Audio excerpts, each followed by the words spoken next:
I took the job here at Filmsnobbery, already having a fairly healthy respect for what Nick had accomplished in the previous year on the show. Since my arrival, though, I've learned a few things about Nick that I wasn't expecting.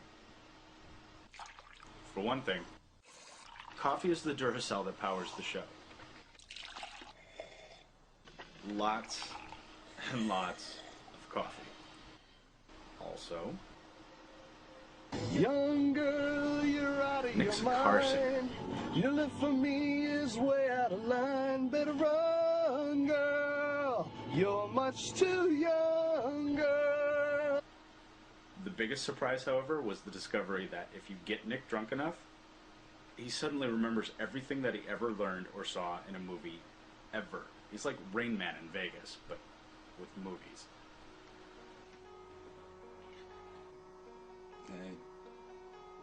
Hey, Nick.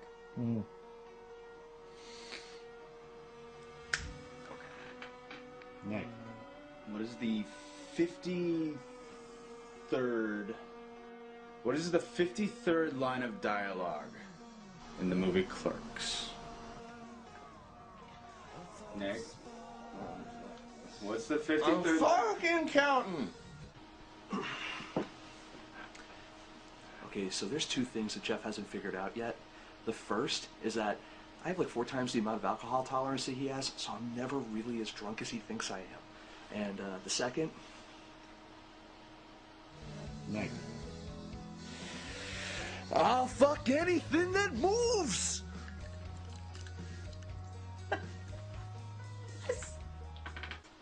It's like the most insanely amazing thing I ever saw.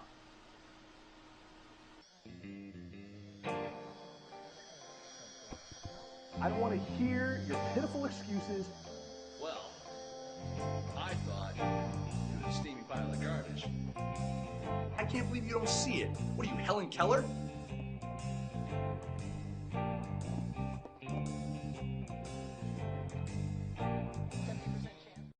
Good evening, everyone. Welcome to Filmsnobbery.com. Filmsnobbery Live for most of us. I am your host tonight, Nick Baisley. I'm joined by my co-host, Jerry Cavallero. We've got a great show for you guys tonight. We've got a special guest, Arin Crumley. We've got special features to talk about. We've got a couple of contests courtesy of First Glance Films. We've also have some information about Sundance, Slam Dance, and a special note on a post that was recently put out by New Breed director Ben Hicks about a brand new idea.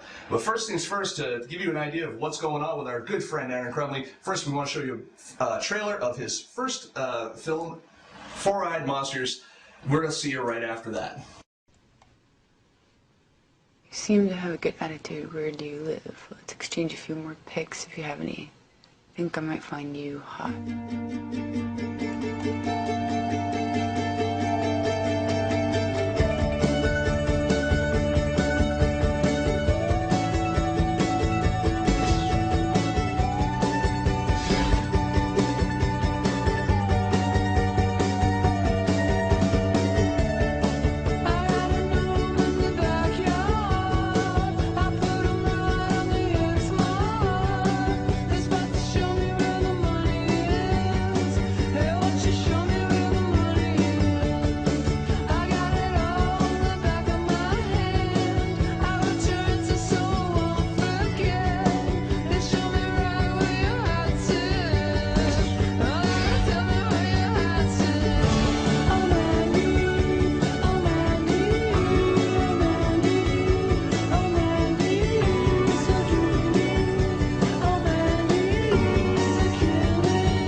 We've got a special guest for you, ladies and gentlemen, Arin Crumley.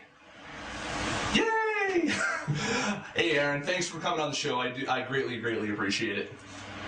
No problem. Glad to be a part of the show. Yeah, and Arin, you actually happen, unbeknownst to me, happen to be up in my neck of the woods, and you're here in Massachusetts, and you're at, where are you tonight? What are you up to? I'm in Beckett, Massachusetts. I'm actually posted here for a couple weeks doing some editing for this new film that we're working on that we shot this past Burning Man. And you actually just recently shot something else there with Christy Strong, who's at Strong Features, who's actually in our chat room as well. It was a kind of a promo highlighting kind of the epidemic of diabetes as well. Isn't that true? Yeah, I've been pretty actively involved since 2007 with the macrobiotics community, which is mostly based out of this macrobiotic center up here called the Kushi Institute. So I've been off and on doing different videos on the side to help their cause. They're a nonprofit based up here. They can't really afford to hire, professional production companies. So I kind of work out little deals with them where I make videos to help their programs that they put on here, because it makes a huge impact in people's lives. People have been able to totally get their diabetes under control using, basically whole foods diet. So they did a program pulling in people that have diabetes, type 2 diabetes, and documented the exact impact on those people. And I shot every day of that process and watched these people transform and just watched their attitudes change. And by the end of the week, many of them had got off their diabetes medication and had learned how to cook a new way that they were then able to bring into their lives. So, a friend of mine, Isis Masood, was producing the project and brought on a new friend, Christy Strong, who came on up and edited the piece together with me, and now we're editing the next project, which is this narrative that we're putting together about these crazy experiences people had at Burning Man that we documented. That sound, you seem like you're really involved with people in general, and I think that kind of bleeds over into your filmmaking career. And you're also one of those people that get people to follow and work with you back. I mean, you've got people that are supporting your new project, Open Indie, which is in its current round of funding on Kickstarter. You've got people like producer Ted Hope, Ira Deutschman, director Andy Timoner. You've got all these people rallying behind you. I guess the first question I have is, how does that make you feel? And I'll probably follow that up with, were you expecting that kind of a reaction from the filmmaking community in regards to Open Indie? Well, first of all, it feels really great. I mean, it feels like I'm not crazy. It feels like this is actually a valid concept in terms of the idea with Open Indie being that people should be able to know where everybody is that want to see a particular film. It's all based on what we did with Four-Eyed Monsters, and opening up distribution to a community project, basically, by saying, hey, we can maybe get this film to theaters if we know where you people are. Why don't you give us your zip code? And then plotting that out on maps and to determine where the most demand is for the film, and then actually securing theaters in those cities. So I mean, I've always felt like this should just be how it works. It shouldn't be like an exception. It should just be the default.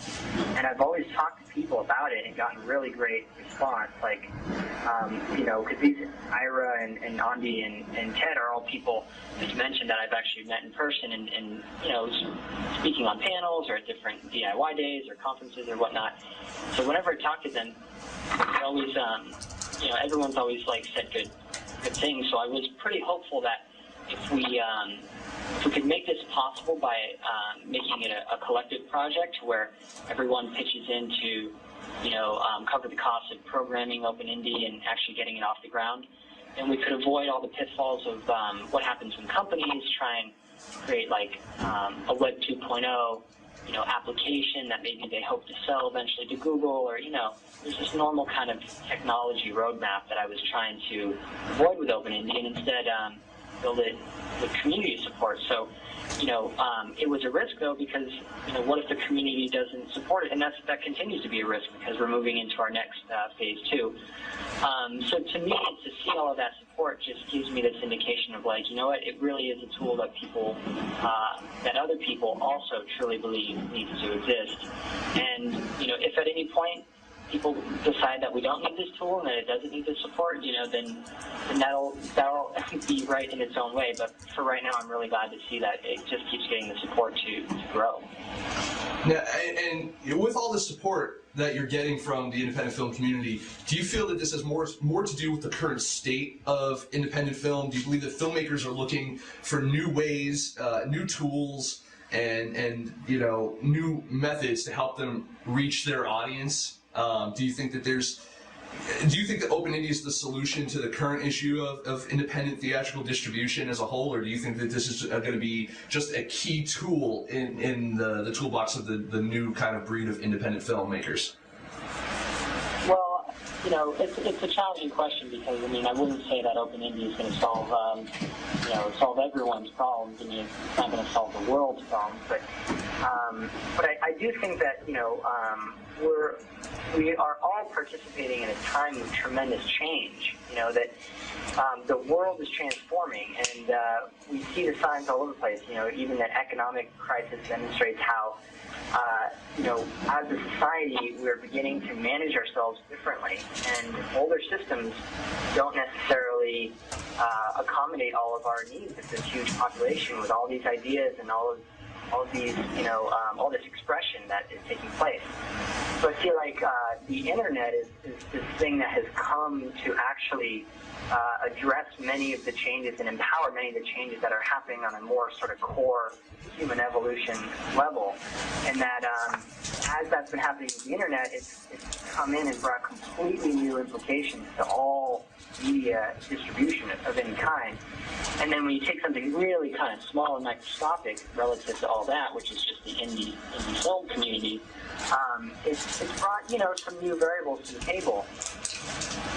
So Open Indie is essentially trying to sort of notice the wave of change that's happening and ride that wave. Basically say, okay, there are new things that are possible, and let's just get those new things functioning. And that's where I've been maybe frustrated at times in the past, where I've seen how things could work, but then there's some missing links here. Like, what are the missing links, and why hasn't anybody made them available?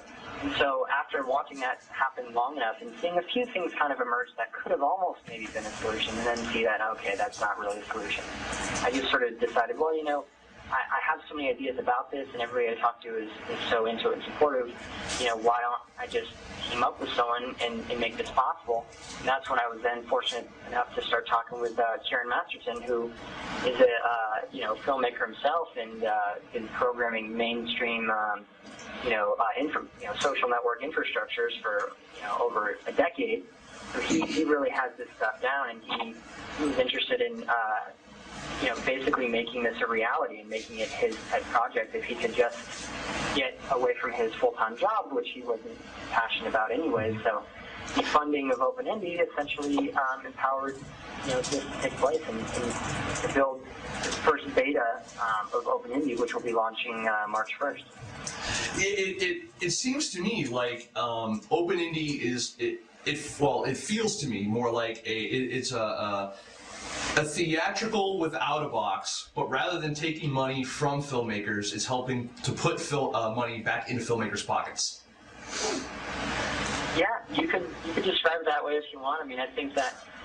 I know I could, but would you? No. I wouldn't personally compare it to Without a Box, because I feel like Without a Box is an infrastructure for submitting to film festivals, but right. I meant for more of on the theatrical level. Yeah, one interesting thing is that movie theaters don't have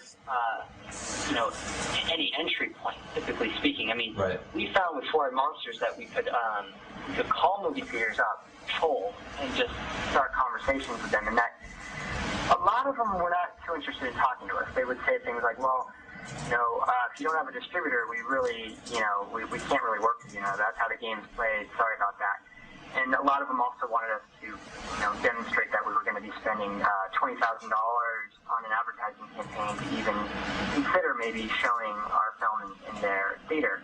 And then also they wanted to see box office numbers and see how we did in other cities. It was like a full week opening, but we hadn't opened anywhere. And it was just really hard to, convince movie theaters that they should show the film. And then once we did actually find some progressive movie theaters that saw that we, had requests in their town, and they kind of believed us when we said that people were going to show up to the screenings. We booked it, and then it was really difficult to actually show it. Physically we had to use a DVD, and then sometimes that would skip. And, these venues did have digital projectors, but it was just really hard to make that happen. And then we also did a thing where we booked a short film before our film, and each week we would show our film again with a different short film. It would encourage people to bring friends to the next week, and then they'd at least get to see a new short film as well. And so we were trying to kind of make things a really customized experience. But then that meant we had to ship new DVDs each week, and we want to have a message at the beginning of our film where we introduce the film, and that was part of the message that we had to edit and put on a DVD, and sometimes digitally transmit and then get someone to download and burn that. It was just a real kind of nightmare. And meanwhile, there's been some really cool innovations like Emerging Cinema, where they've made a digital cinema network. But that has limited theaters involved, and it's also got some expenses involved, and you can't really just put on a screening in a warehouse and just utilize that network. So there's no real solution to connect filmmakers directly with theaters, and that's what Open Indie intends to do. And by theaters, we mean very broad definition of a theater. It could be someone's backyard or living room, or it could be an IMAX that somebody rents out for the evening, or that eventually even more mainstream movie theaters might be able to adjust the way they schedule things and the way they have their business model working, and normal theaters might even be able to just plug Open Indie right into their system. And I think that's going to be key to helping filmmakers get into conventional movie theaters. And you're doing something else on the other side of the coin too, with From Here to Awesome, which for the audience out there who might not know, it's a film festival that has no submission fees, and filmmakers can retain their rights while still seeing direct revenue from festival outlets. Where did that idea come from, and how difficult was it on your end to help orchestrate and execute? Well, From Here to Awesome came from me and Lance and Mike Belmont just kind of hanging out at conferences that we were all asked to speak at, and talking about how if we took the same amount of energy of traveling to a conference and putting on a talk, and then traveling to another conference and putting on another talk, and if we put all that effort into actually taking action and into forging new ground rather than simply giving the case studies of what we all had done with our films, that we could actually help enhance the independent film community rather than simply kind of hype it, you know what I mean? Because at a certain point you talk about so much that you just feel like, well, I can tell you what I did with our film, but you can't really go and do that exact same thing because it was kind of a one-off kind of opportunity. There can only really be one first feature film on YouTube, that kind of gets attention for doing it first, and it's just kind of like, I felt bad at a certain point that there were no solutions to turn some of these filmmakers at the different talks we were doing onto. So we got together on some iChat video conferences. Every week or so, we would get on there and chat about what we could do. How we could create a series of educational events, and that evolved into DIY days. And how we could create, some kind of a new discovery tool, and that evolved into the From Here to Awesome Showcase, which we did in 2009. And basically, it just kind of, a lot of talking led to some actual actions towards linking a batch of 22 films up with digital distribution. And it was a really cool experiment that, for me, really actually furthered what I'd already been experimenting with Four-Eyed Monsters. I mean, with Four-Eyed Monsters, I'd done a lot of experimental self-distribution stuff, but now this was kind of, dipping into real digital, platforms like, we got the films into iTunes and Hulu and Amazon and some other startups that ended up actually going under. But I mean, we were all just experimenting and figuring out what worked and what made the most sense. And we in the end, we kind of looked at the whole thing as a big, research and development project in determining what needs to happen moving forward for digital distribution for filmmakers. And you guys are doing something else on the other side of From Here to Awesome as well with the DIY days, which is more about it's having these virtual and real-world events that are connecting filmmakers and their audience as well. Do you feel that part of the future of independent film is going to be filmmakers? I mean, obviously, filmmakers have to find venues to screen their films at, whether it's theatrical, whether it's online, whether it's whatever. But do you also feel that a lot of the success of future independent filmmakers is going to be reliant upon them finding and building their own audiences versus having someone do it for them? Well, yeah, I mean, it's a big part of what we did with Four-Eyed Monsters, and because of that, I often find myself giving similar advice to other people, like, hey, take matters into your own hands, just like you put the camera in your own hands. If you believe there's an audience for your film, go out there and find that audience and bring the film to it. And with Four-Eyed Monsters, we did that by sometimes even manually just messaging people on MySpace that we thought would be into the film because of what we saw going on their page. So we really kind of reached out in a one-on-one way, and then we put ourselves out there with this video podcast, which kind of shared all this personal stories of the whole film coming together and how that impacted our lives, and put that out, and that got featured in different places. So it really led to that kind of just kind of accumulating the audience and then aiming to bring the film to them. But it was also an incredibly exhausting process, and that's essentially what I hear back from filmmakers when I say that as like an absolute advice, like like no doubt about it, you have to find an audience. So I've actually kind of scaled back from saying that a little bit, and then now thinking of it more in terms of community distribution.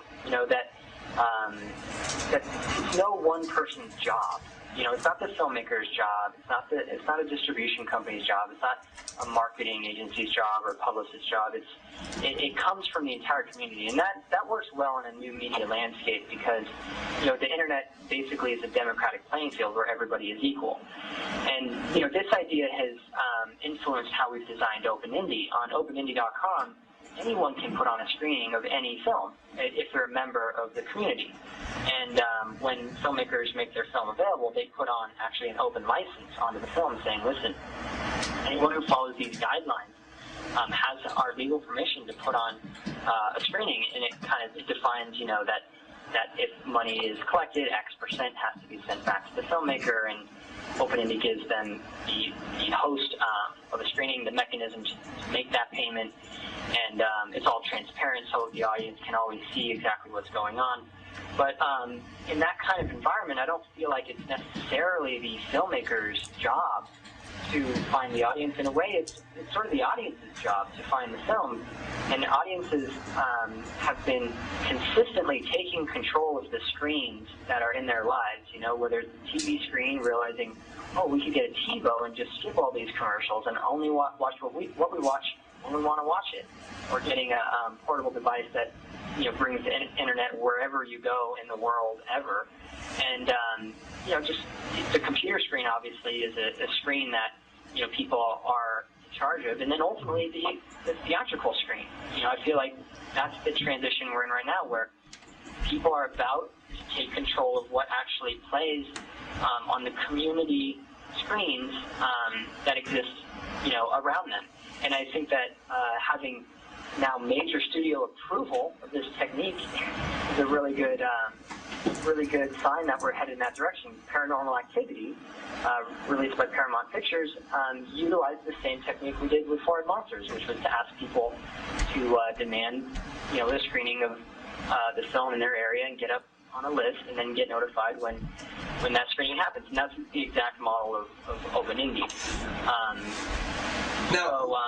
Let me ask you your opinion on something real quick. And do you think that filmmakers are focused too heavily? I mean, I know that with Open Indie, this is kind of the bread and butter of it. I know it's kind of an awkward question, but my question is that do you think the filmmakers tend to focus too heavily on theatrical distribution for the purposes of more validation than anything, like being able to say my movie played in the theater?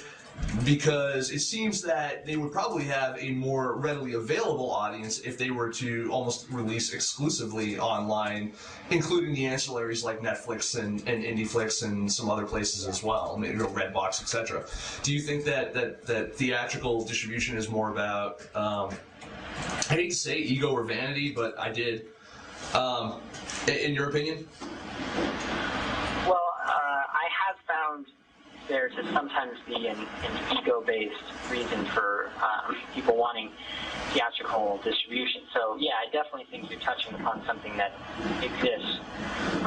However, it's really cool to show films with groups of people. I mean, me as an audience, I enjoy that experience of watching films together with others and going on a ride that I know other people are going on, and that I also know that they're going on a slightly, unique version for themselves.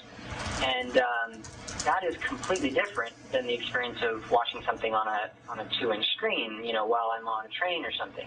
So I think that, the thing to do is to trust, and for everyone to trust each other, to trust the audiences to know what's best and what works for them and give them all the options.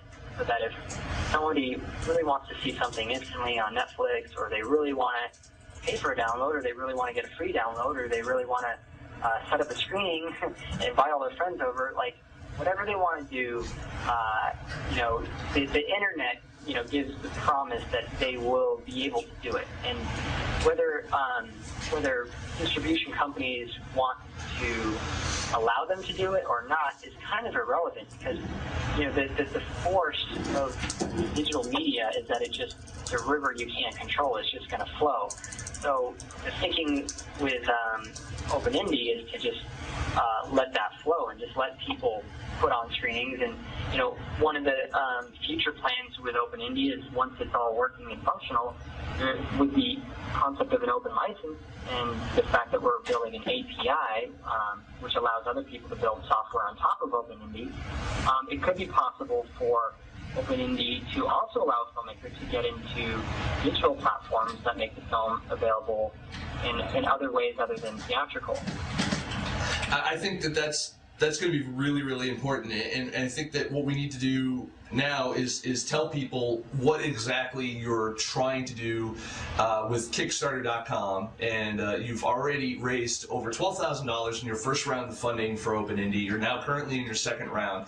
Would you like to just, I know you have a pitch clip that's going to be going up soon, but would you like to maybe pitch the audience real quick on exactly what you're raising money for now? Well, what we accomplished with phase 1 is building the first beta version of the site. So because we reached our funding, over 100 filmmakers came in and donated $100 each. That is going to go live. Now, in addition to that version of Open Indie, we want to keep building. We want to build a new version, which will be phase 2. And what's going to be different is that we're going to add a larger team. And the new team member we're going to have is a full-time film booker. And they're going to call up movie theaters, much like we did when we were booking our own film for Foreign Monsters, except for instead of like the limited time we had, this person's going to be full-time indefinitely, calling up theaters and essentially telling the theater, listen, you might not be used to using the internet for social networking and for figuring out what movies people in your town want to see. However, we have all that information. We've created an infrastructure that does that, and we can even deliver you the HD files to screen, off a computer in your through your digital projector. And we'll even walk you through how to, set that up and get that going. And basically we'll be contacting these theaters and pitching them on how they can come into this new era and how it's actually not that complicated for them. And, it's sometimes hard to teach an old dog new tricks. But I've found in the past that there's a lot of really progressive movie theaters out there. For everyone that's maybe a little bit old school and wants to not change, there's, there are some that really want to see a new era. So that's kind of, what the funding that we're raising is going to go towards. And also we want to be slowly propagating Open Indie with more films. So we're opening it up to the next batch of 200 films. So, we're raising $20,000, $100 from each film. Each film will get a membership to Open Indie. And we'll also get a 1-hour session with a social media consultant to help the filmmaker best utilize all aspects of the internet, not just Open Indie, but strategize how to really make the most of making their film available. Because we're getting to the point where there's literally thousands and thousands of independent films stuck on people's hard drives.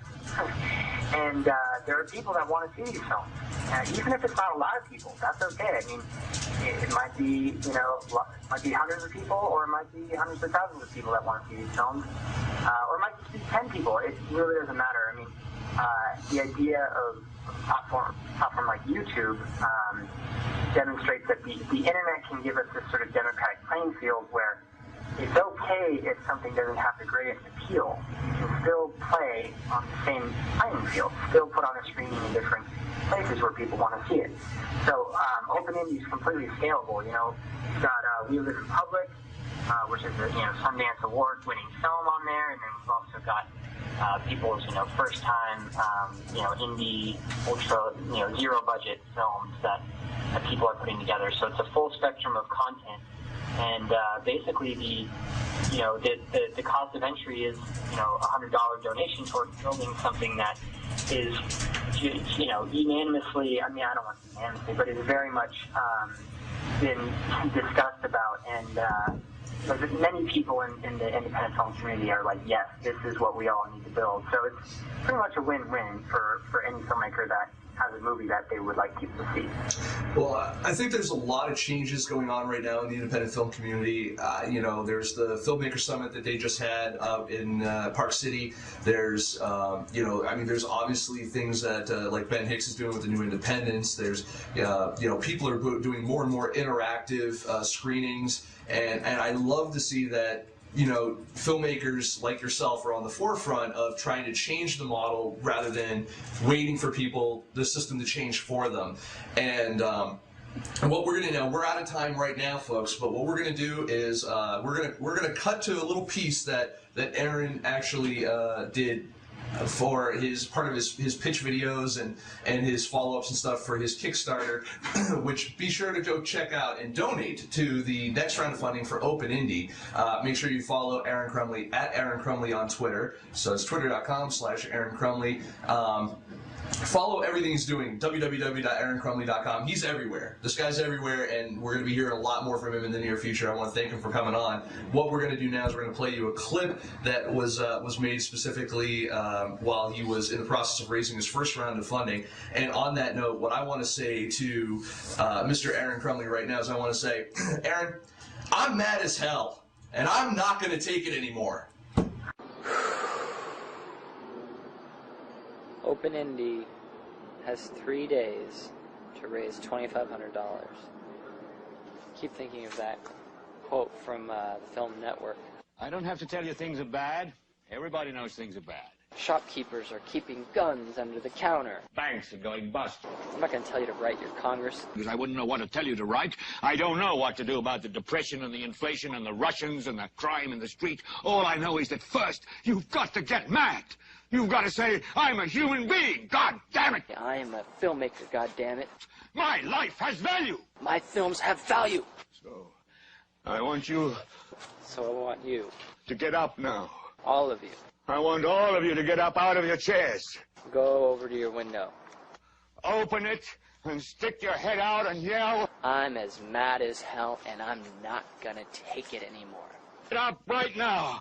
Get up, go to your windows, open them, and stick your head out and yell, I'm as mad as hell, and I'm not going to take this anymore. Right now. Then we'll figure out what to do about the depression and the inflation and the oil crisis. But first, get up. Get up out of your chair. Step away from your computer. Open the window, stick your head out and yell, and say, I'm as mad as hell, and I'm not going to take this anymore. I'm as mad as hell, and I'm not gonna take it anymore. Stick your head out of the window, open it, and stick your head out and keep yelling and yell, I'm as mad as hell, I'm not gonna take this anymore. I'm as mad as hell, and I'm not gonna take it anymore. You've got to get mad. You've got to say, I'm as mad as hell, and I'm not gonna take this anymore. I'm as mad as hell, and I'm not gonna take it anymore. Stick your head out of the window, open it, and stick your head out and keep yelling and yell, I'm as mad as hell, I'm not gonna take this anymore. Grab your webcam. Get up, turn it on, and record. And keep yelling. Post to YouTube later. And yell, I'm as mad as hell, I'm not gonna take this anymore. Get up. Do this. Do this right now. Do what I am saying. Just get up from your chairs right now. Go to Where the you window. going? I want to see if anybody's Just go yelling. to the window.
Film Snobbery is brought to you by Sony Creative and Vegas Pro 9 editing software, professional video editing, audio production, and Blu-ray disc production. Final Draft, the industry standard for script writing, version 8 now available. And Boris FX, the advanced level plugin and application for all kinds of editing fun. Also check out their Red, Continuum, and Graffiti software suites. I gotta tell you, I was mad as hell. Now I'm just mildly annoyed. But thanks for everyone for sticking around. We got rest of the show. We got some great stuff for you. First things first, though. I've got a great contest I want to run for everyone here because well, we love giving stuff away here, and thankfully we have people and partners that love to work with us, such as First Glance Films, the First Glance Film Festival. Check them out over at www.firstglancefilms.com. Also on Twitter, twitter.com/firstglancefilms.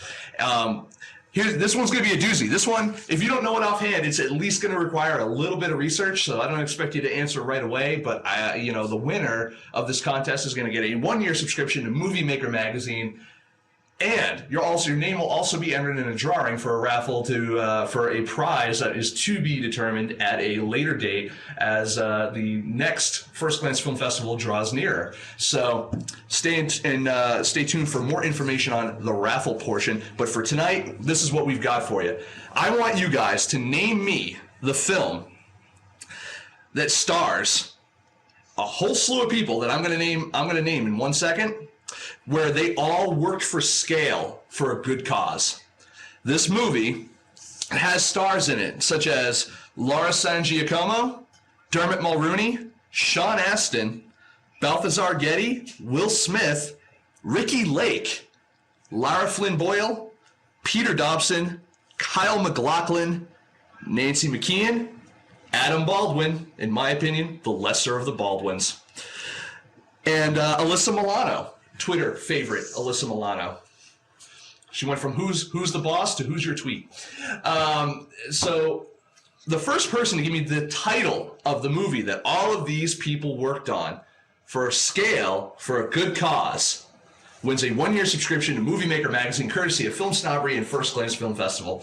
And I gotta tell you, the more I read Movie Maker magazine, the more I kick myself in the pants for not having gotten a subscription to it years ago. So, Get Stuck says, and Mr. Jerry says, research equals Google search. Yeah, pretty much. And by the way, if you already won, you're not eligible to win again, but that's just incentive for you to bring more people in for us so that they can win as well, because we want to make sure we spread the wealth for everybody. So while we're waiting for the entries for that to come in here in the chat, and be sure you also tweet out your answer and mention Film Snobbery and First Glance Films, so that way we can all catch it. We got some other stuff we want to talk about. Jerry, I'm going to let you run for a second on your on some stuff that's been going on over at Sundance and Slamdance. Talk to me, man. What's been going on over there? Uh-oh. You're like my special Sundance correspondent. The Sundance correspondent that's nowhere near Sundance. Neither of us are. It's okay. Let's see. Well, one of the films that I really have been rooting for, just based on the trailer, I saw a trailer a long time ago on actually Movie Cynics. I don't know if Bobby Bless or Vocabularist are in the chat, but on MovieCynics.com for Tucker and Dale versus Evil, which is a horror comedy that looks like hysterical. It looks like it adds to the genre, and it looks like it's just it's going to be a fun film. And it premiered at Sundance, and people have been saying just that. It's been getting pretty rave reviews from most of the people that saw it, so looking forward to that. I've been seeing a lot of generally positive reviews for the films at Sundance, but pretty much everyone's been saying that the whole, we're going back to our indie roots thing is pretty much BS, and it's pretty much the same old Sundance in a slightly different package, trying to market themselves as more indie. Right. But it's really not at all. It's all talk. That's what you're saying. Yeah. And that's what a lot of other people are saying too. They're saying that, it's that Sundance used to be something that, we expected as of late to be very, mainstream independent, or studio independent, as we like to call it, friendly, but it's not necessarily, now they're trying to brand it as like, they might as well have just tried to rebrand it as like Sundance Extreme or something else to appeal to like the new youth crowd, because it's still the same thing though. It's ridiculous. What else is going on there, Jerry? Because you were talking about a couple other movies too that the other day that. Yeah, I wanted to bring up Frozen. What's Frozen? Frozen is more along the lines of a studio indie, I guess you would say, and it already had distribution before Sundance. Mm-hmm. It's the new film by Adam Green, who did Hatchet, it's a great film. I love Hatchet, and his new film Frozen premiered at Sundance, and it actually already has a release date. It's coming out, I think, in early February. It's set for release, wide release. Or at least maybe not wide, but a pretty limited wide release, I guess. Mm-hmm. But I just think that it's unfair that a film like that takes up a slot at Sundance that could have gone to a truly indie film. And it's not just Sundance. I mean, every festival seems to do that. I remember at Tribeca, there were a lot of films that I got to see, like Outrage by Kirby Dick, the guy who did This Film Is Not Yet Rated. It's a documentary. I love This Film Is Not Yet Rated. I loved Outrage. I thought it was a really good documentary. But the week after it premiered at Tribeca, it had released in 16 cities, I think. Right. Or at least it had its screenings in New York and LA, definitely. But I think it was like a wider release than usual, small limited release. And what do you think about that Ryan Reynolds film Buried, that, it was the big story as being the first movie to have gotten a distribution deal through Sundance this year, although I think we both know that deal was probably made on the back end way beforehand. Yeah. The clips I saw from it, I was expecting something different. I didn't really I didn't like the clips that I saw, but I've been hearing really good things. People are saying it's not what they expected, but it's a unique film, and they liked it even though they didn't think it was that great, but they ended up liking it for some reason anyway. I've been told, or what I've read is that basically it's, torture porn for claustrophobics. It seems like that, yeah. Right. So, but back to what I was saying about Outrage and Frozen. I think they're taking away slots from indie films because it's basically the studio that owns the film. I don't know which studio has Frozen, but Magnolia had Outrage. And basically, it's saving Magnolia money because instead of having to rent out a theater for a premiere, they had a premiere at Tribeca. Instead of having to rent out theaters for press screenings, Tribeca provided them with press screenings. They got extra publicity because they're part of the Tribeca Film Festival. So it's basically the studios or the Indiewood studios are taking the slots away from indie filmmakers, and they're gaming the system, and it's kind of screwing over truly independent filmmakers. Right. No, I actually tend to agree with that. I mean, some of the film festivals that. And do you think that this is more of just what happens when your film festival gets too big? No, I think it's good to have films like that, but they should be at a competition, and they shouldn't get all the perks of the festival. Like, I would understand wanting to have, like, a big film opening up your festival, but, like, Tribeca, they had Whatever Works as the opening night film, and that was, Woody Allen's new film, and Larry David. But it was smart the way they did it. It only had a few press screenings, and they were like outside of the Tribeca press screenings, and it only screened once, and it was the opening night, and then they didn't have like screenings throughout the week. So it's something like that is good, or like having one or two screenings, one-off screenings for a film like that, but giving it all the perks of having the press screenings and everything like that. And putting it in competition, I think, is unfair. I agree, too. I mean, I think that, the best thing you can do for a movie like that I think the best thing you can do for movies like that are put events around them within your film festival, but don't make them part of the film festival. Because like you said, like if you know you have room for 100 indie films, and I'm just throwing that number out there arbitrarily. If you know you have only room for about 100 indie films in your catalog for programming that particular year, don't give like 20 of those films to movies with production deals and names attached and this and that. Not saying that if you're having an independent movie that has a name in it, great. But the thing of it is that if you are creating if you're creating a celebrity vibe at your film festival, that's good, but don't let that celebrity vibe define your film festival. And that's really where Sundance and Slamdance, to a point, the big problems that they've had is they've allowed the celebrity to define how that festival is run. That and corporations as well. I find it even funny that corporations that have nothing to do with the festival itself tend to also be there offering services and stuff like that, even though they actually are not even affiliated. It's weird. Yeah. So, but in your opinion, Jerry, how do you think that people, how can they draw crowds without having those celebs, though? Well, Orlando kind of was able to draw huge crowds. There were a few like bigger celebrity films.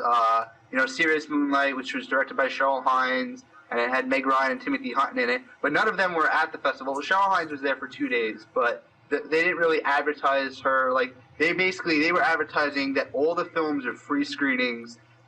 You get to meet the filmmakers. You really get to bond with the filmmakers, and that was a huge selling point. That it was all free cinema, and it was open. That like the filmmakers were just hanging out everywhere. And I mean, even when Cheryl Hines came, she was hanging out with everybody. It was pretty. It was like it was a welcoming, friendly atmosphere there. Right. And I think like if festivals, maybe they can't afford to go free, but cheap tickets, a friendly atmosphere. If you can get some good sponsors that might be able to throw in some stuff, and quality films. Like Dan, when he was on the show, he told us that when he programmed for the Orlando Film Festival, he programmed films that he wanted to see. He didn't set any limit. He said if only 20 films were good, he'd only show 20 films. If 140 films were good, he'd find a way to fit 140 films into their schedule. So that's a really good approach to it, I think. So if they could market that, they have good films, or at least a wide variety of films, and that it's a friendly atmosphere and it's open for everyone, that, come and see something that you'll like. Right. That's a good way of just bringing some people without having to, exploit celebrities. Now, kind of shuffling off to a couple other topics. First thing I want to mention is that if you are missing any Slam Dance coverage, we're going to be rolling out over the next 3 days 3 interviews that were done from filmmakers at Slam Dance by such films as Mixtape, Yellow Brick Road, and The Scenesters. You can actually find the first part of that an interview with the director of Mixtape on Film Snobbery right now. Please check it out because it's got some really good stuff. I also want to do a special thanks to Sherry Candler for actually setting up those interviews. It was really, really nice. It was knocked out 3 interviews, one after another, real quick while I was at the concert, and the conference over the past weekend, and it really worked out very well. And it's good to see that. People were happy to talk to us and stuff like that. It was great. Segueing a bit out of these festivals into some other news that also involves festivals.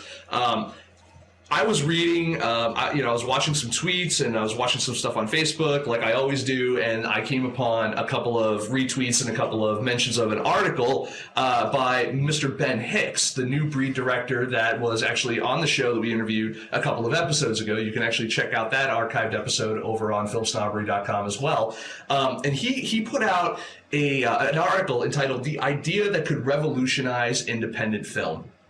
And it's kind of long. It's a few, I think it's 3 or 4 pages, and then there's a bunch of comments and stuff too on it that are also pretty interesting to read because they're by other independent filmmakers like Zach Forsman, David Brand, and other people that you guys would actually know. But Jerry and I both read this. We both have some points of contention. And we kind of wanted to discuss our thoughts on this particular article. So go ahead, Jerry. I want you to kind of introduce your point of view on this article and introduce, kind of what your points are here to the audience. Okay, I like the direction of the article. I like where he wants to go with independent film. And it did leave me wanting to know what the answer was. It kind of... He doesn't really give the answer. He's whetting our appetite because at the end he says that he's going to reveal like his new idea on the new independents, and he gives a link to the site. But I think there's a few things that are overly exaggerated. Such as, for instance, he says that we don't need festivals. That's one of the headlines, and it talks all about how festivals are irrelevant. I don't think festivals are as irrelevant as he says. Maybe we don't need festivals, but they're still an important part of marketing your film and getting your film out there. Festivals are good for building an audience. They're good. You can sell copies of your film at festivals so you can make some money back. It's about connecting with the audience. You could use the festival screenings as a test market. You could see, who liked the film.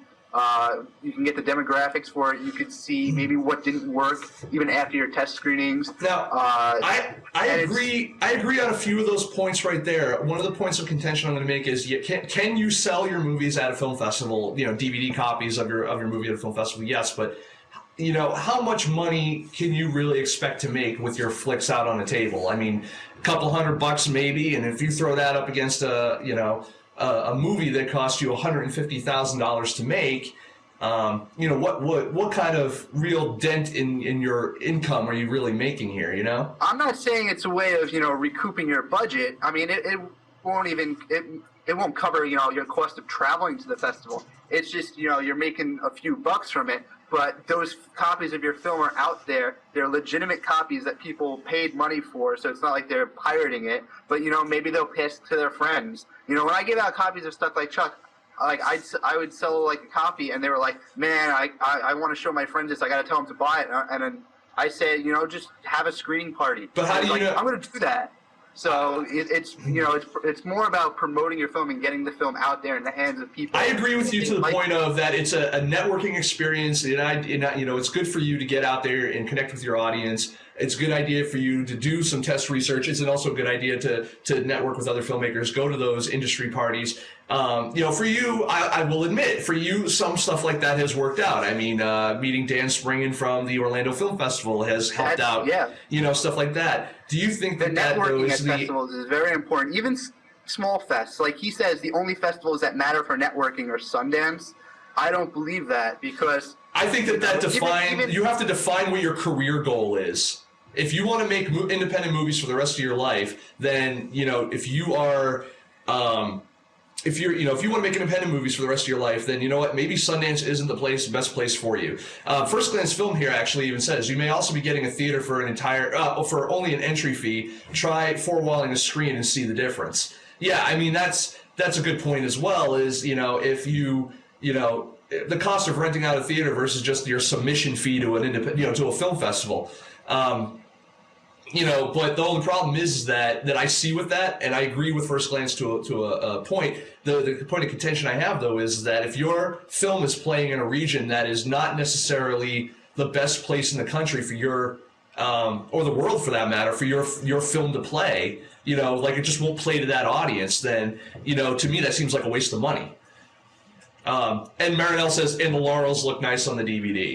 But is that something that's really, do you see those festival laurels, which are hugely popular, especially on independent films right now, do you see those being increasingly important as time goes on? They are, because I mean, I'm at the library. I work at the library still. And we do get some indie films, it's usually like the bigger ones, but we have like the New York Public Library system has deals with some independent distributors. So we do get films that the cover is like full of festival laurels. And I see people all the time that are looking at films and they go, oh, this film won a lot of awards. Maybe I'll take it out. And since it's the library, it's free, they take it out. And I've seen them come back the next day and recommend it to someone else. So the festival laurels are actually important for some people. It gives it, some credibility. But, that kind of ties into the article a little bit here, where specifically Ben Hicks says the old bars of success were validating yourself as a quote-unquote independent filmmaker by getting into a good film festival, Sundance, Cannes, Toronto, etc., getting a distribution deal, and getting your films into theaters, resulting in exposure, credible reviews, and a growing fan base. And also being able to continue making films and earn a living through studios who finance and believe in your work. It seems to me that, with the reviews and the film festival stuff and all that kind of stuff, that seems to me to be more vanity credibility or validation of your career choice versus artistic credibility. The only way you should validate yourself as a filmmaker is if you look at your film and you're proud of it. Yeah. If you look at your film and you think it's a good film and this is what I wanted to make and I've made it, I think that should validate yourself. And Jonesness here in the chat says, so festivals suck because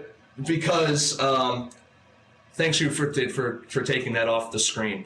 So festivals suck because there are some regions where you might not play. No, we're not saying at all that festivals suck. Actually, Ben Hicks isn't saying that any festivals suck. They're just saying that the idea of putting your film in a festival is not necessarily that's old world thinking, and that there are other methods and ideas and ways to get your film out there now. That's all he's saying. But you know what? I think what you're saying though about some festivals, the regions you need if it doesn't play well in that region. But this is a cheap way of finding out that it might not play well. Who knows? It might actually play well. Surprisingly, like you might be shocked at what you find down there. Like going back to Orlando, I've only been to a few festivals, so that's why I keep going back to them. But Orlando Film Festival, I was shocked at how big of an independent film community they actually had down there, and about how big of a turnout there was of actors and filmmakers coming to the festival. Right. So who knows? There might be a really surprising turnout of.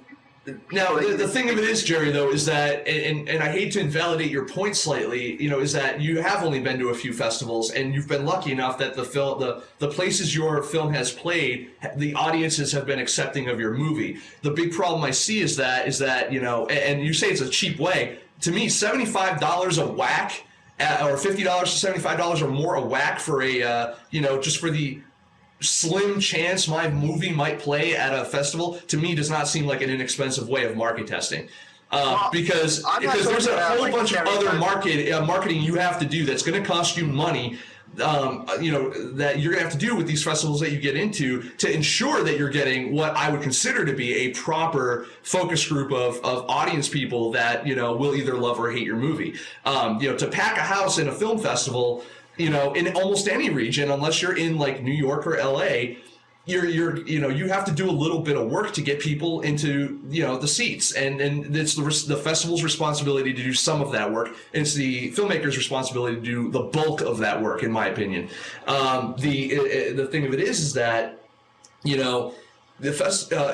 don't get me wrong, there are bad festivals out there. I am supportive of some of the festivals that I've been lucky enough to be personally interacted with, where I know exactly what's going on in the back end. I see how they're supporting independent film. There are good ones out there. They're just saying here in this article that film festivals are not necessarily meant now to be the end-all be-all of your theatrical distribution, method. It can be used as a way to test movies to get a limited theatrical distribution, but to be fair, you still have to get into these festivals, and that can be costly. And then you have to either go there or you have to get materials to send there, and that stuff is costly too. What we're looking at a lot here, of it has to do. The filmmakers have to do the research. Well, like I was. Dude, some filmmakers are flat out freaking lazy, and that's the problem. They think that they made a movie and now they can send it everywhere, pay a couple bucks, and then that's it. And that's the frustrating part. Because I think that there are film festivals that get a bad rap for not doing a good job with these things. But the fact of the matter is that the filmmakers are just too lazy to promote their own work. And then the word of these bad or failed film festival screenings gets around, and it earns a bad rep for the film festival, not for the filmmaker. So...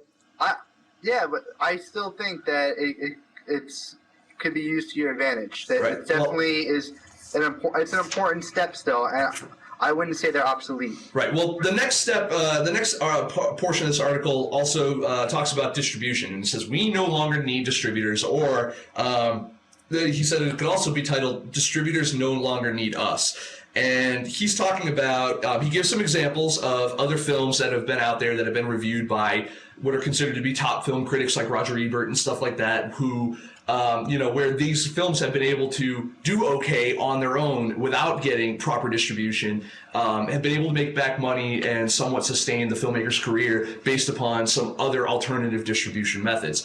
Jerry, I know that you're playing in this sandbox as we speak, trying to figure out the best way to get Stuck Like Chuck 2 out into your audience, and also Stuck Like Chuck, the first one.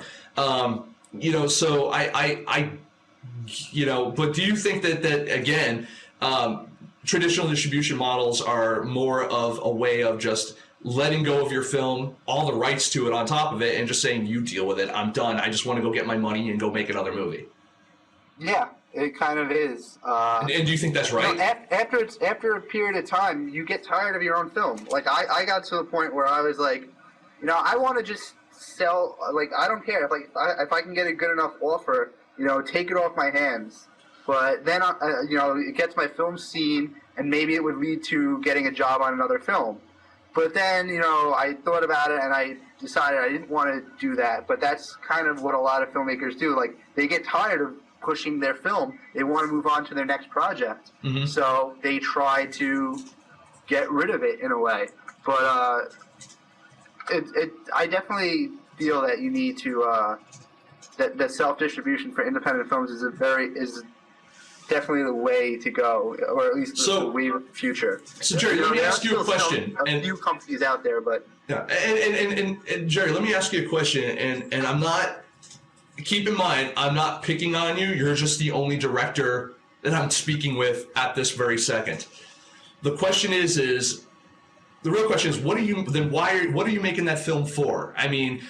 Are you doing it for artistic validation? Are you doing it as a career move? Are you doing it just so you can say that you're a filmmaker? Are you doing it, what do you, and because what you do with it after that, after you've made that film kind of depends on that. You know, what do you want out of making a film? And again, I'm not attacking you personally. I'm just saying as a director, I think you're the person most qualified to answer that question on this show at the moment. Personally, I made my film because I wanted to make a movie. I had a story that I wanted to tell. You know, I'm going to kind of steal and twist a quote from the Southland trailer. Have you been seeing the trailers for the new show, Southland? It was on NBC, and then it got canceled, and now it's picked up again, whatever. And he's just like, I'm a cop because I don't know how to not be a cop. Mm-hmm. I feel that way about filmmaker. Like, I'm a filmmaker because I don't know how not to be a filmmaker.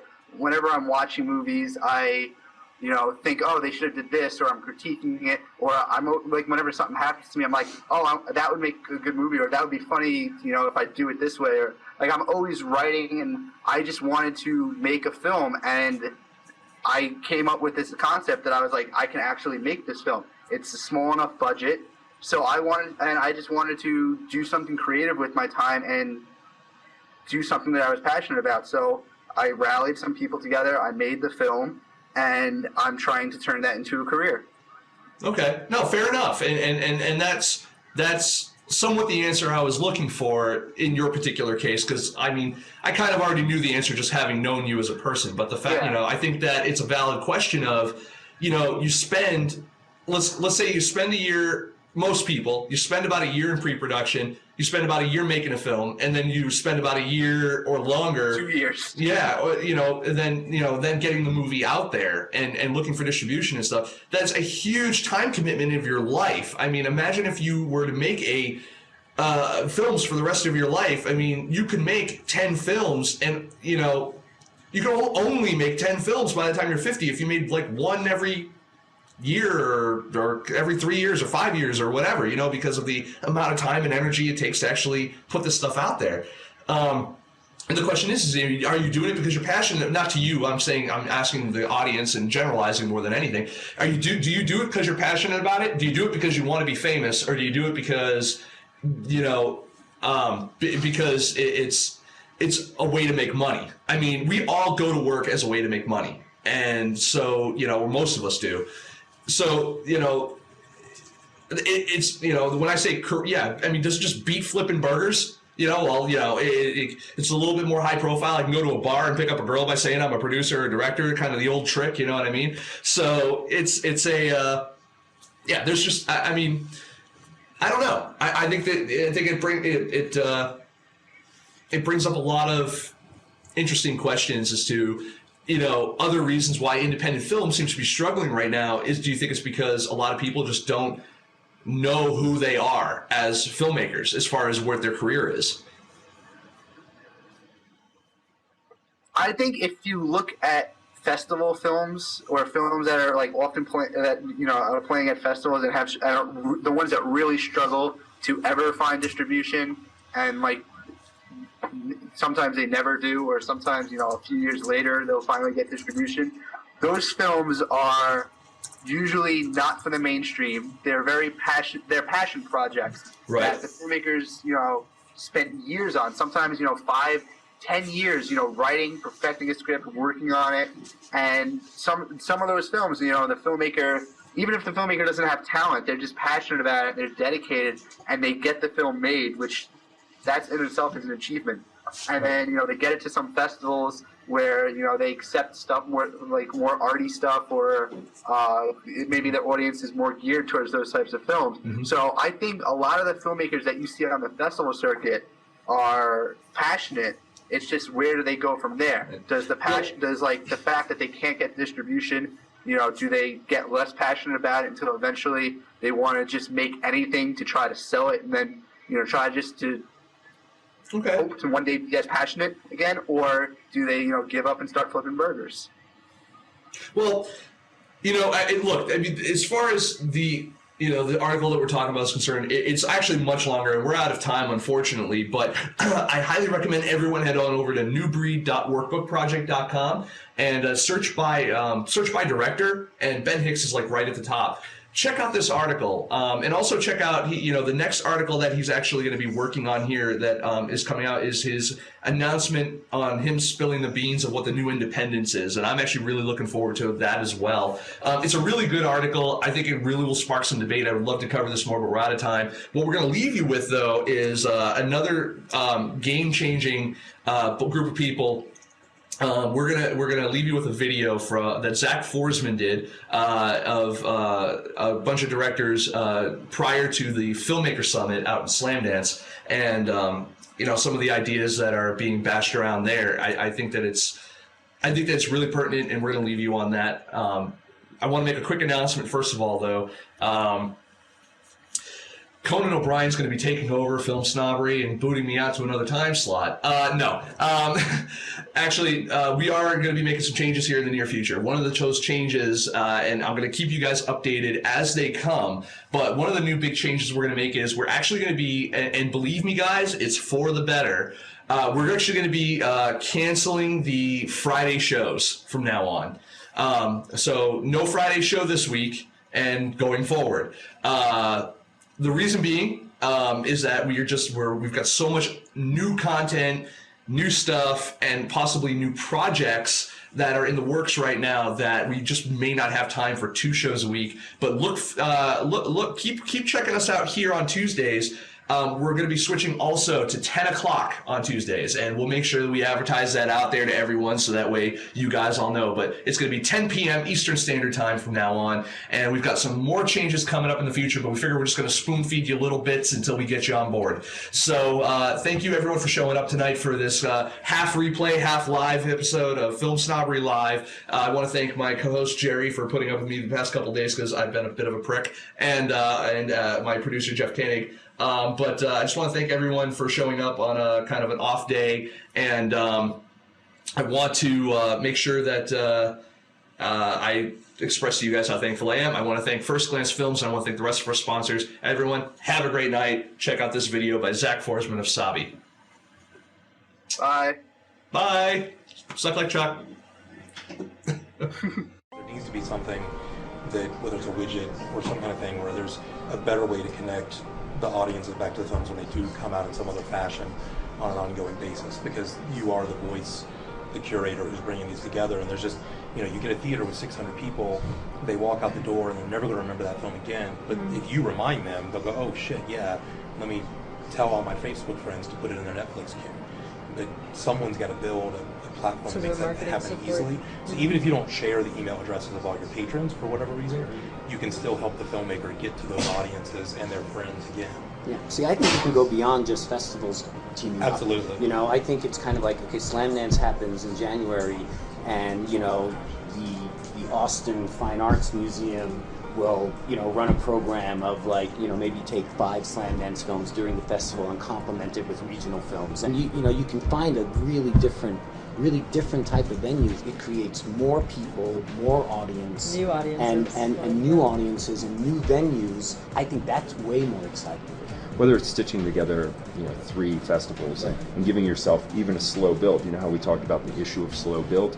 Well, naturally, if you structured something and those festivals happened at their regular times and there was something that tied into them that had a meaningful release that was effectively working, then you would have that slow build that people are concerned about, as opposed to like day and dating.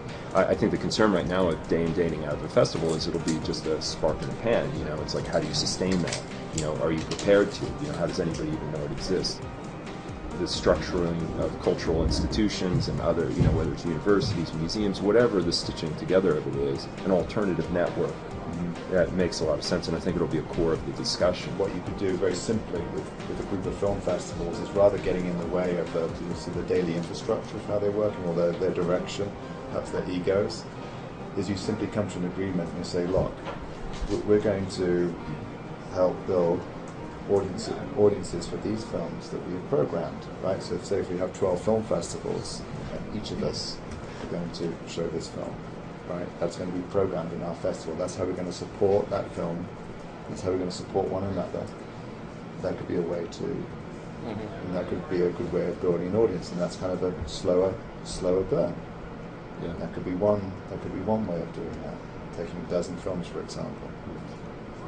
And it's co-branded at each place, so you get a sponsorship opportunity. Exactly. Yeah, and then you're across everybody's audiences. You have a cross-collateralized buy of sponsorship. You know, it's exactly what needs to happen, because anytime you go and you try to raise sponsorship, the first questions are, you know, like, what's the reach of this? Where do the other ancillary things come in terms of VOD, DVD? Do you have them available from the very first premiere? It's just one part of what you do. Yeah. That is the way to begin some kind of cooperation. And you know what's really great about this is there's such a gray area in terms of audience development. People don't know how to do it, and if you just think about the opportunity, the leverage of these you know, what ironically can make festivals more relevant is that close proximity to an audience, and what they need too is to cultivate that audience.